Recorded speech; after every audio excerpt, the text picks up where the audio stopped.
आप सभी को मेरा नमस्कार।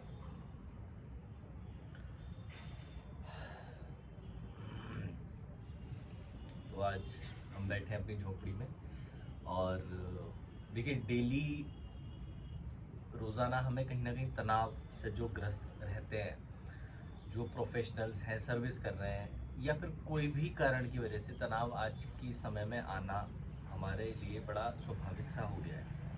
तो इस तनाव को, जैसे हम मोबाइल है उसको डेली रिचार्ज करते हैं, उसको चार्ज करते हैं, बैटरी प्रोवाइड करते हैं जिससे कि वो पूरे दिन फंक्शन कर सके, लेकिन हम अपनी बॉडी को चार्ज नहीं करते और बॉडी को भी करते हैं तो अपने माइंड को नहीं करते।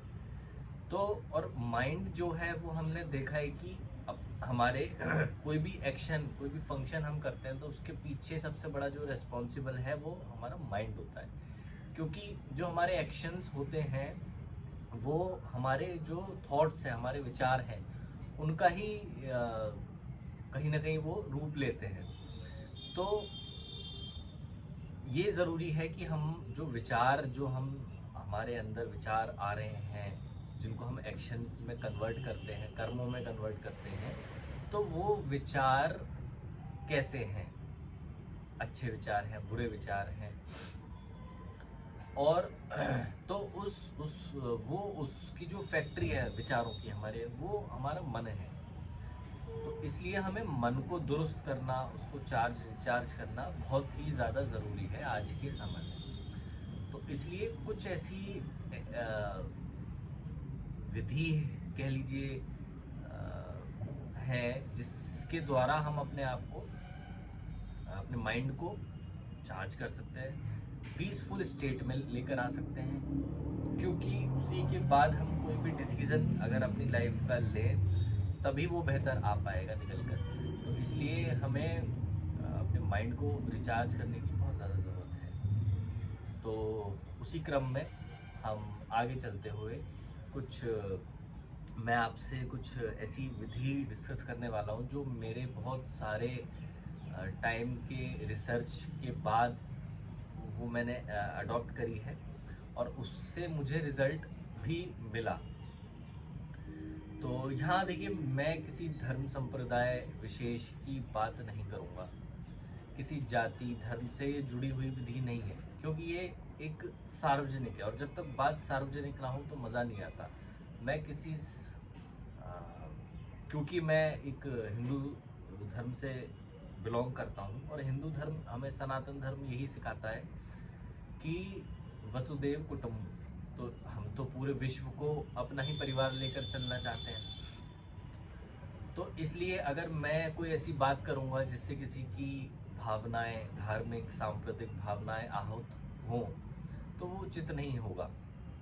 तो मैं ऐसी विधि के द्वारा जिसमें आपकी कोई भी धार्मिक विचार, कोई धार्मिक जो आपने मानसिकता अपनी बना रखी है या आपकी जो विश्वास है उसको आहत ना हो, वो आहत ना हो और फिर भी हम उसका लाभ उठा पाए।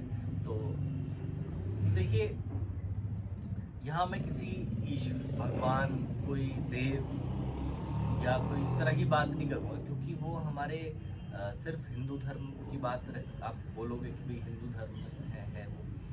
तो ये जो विधि है ये हर एक प्रति प्राणी के लिए है, इसका अनुसरण कोई भी कर सकता है, व्यक्ति विशेष, उस चाहे वो महिला हो, बूढ़ा हो, वयस्क हो, बालक हो, बड़ा हो।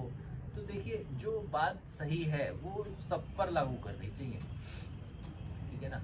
तो हमने देखा है कि हम बहुत विधियों से अपना जो स्ट्रेस है, विकार हैं, उनको दूर करने का प्रयास करते आए हैं, लेकिन हमें रिजल्ट उसका कितना मिला है वो आप सब जानते होंगे।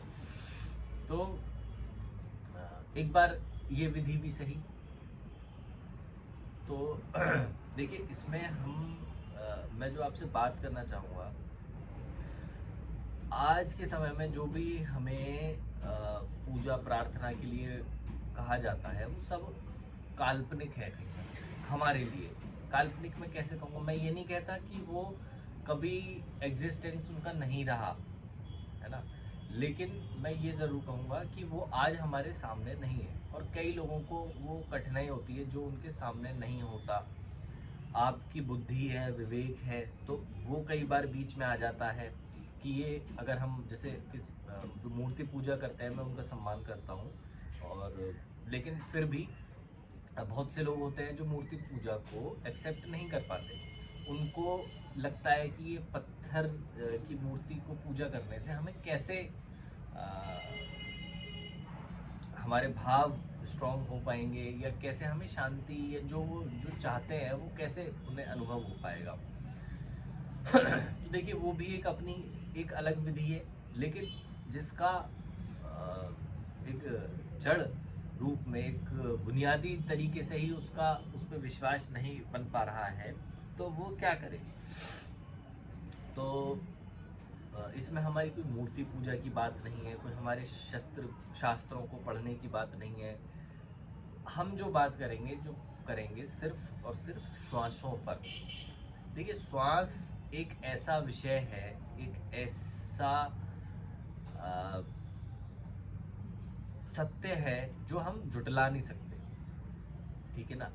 बहुत सारी बातें हमारे भूत और भविष्य की हो सकती हैं, ठीक है, लेकिन हमें वर्तमान में रहना है। और आधे से ज़्यादा स्ट्रेस का, दुख का, विकारों का कारण ही ये है क्योंकि हम भूत और भविष्य में रहते हैं, हम वर्तमान में नहीं रहते। तो वर्तमान में रहने के लिए सबसे जो मेरे लिए कारगर विधि साबित हो पाई है, वो है अपनी श्वासों का ध्यान करना। जी हाँ, ध्यान तो हमें करना है, लेकिन हम किसका ध्यान करें, बड़ा सवाल ये आ जाता है।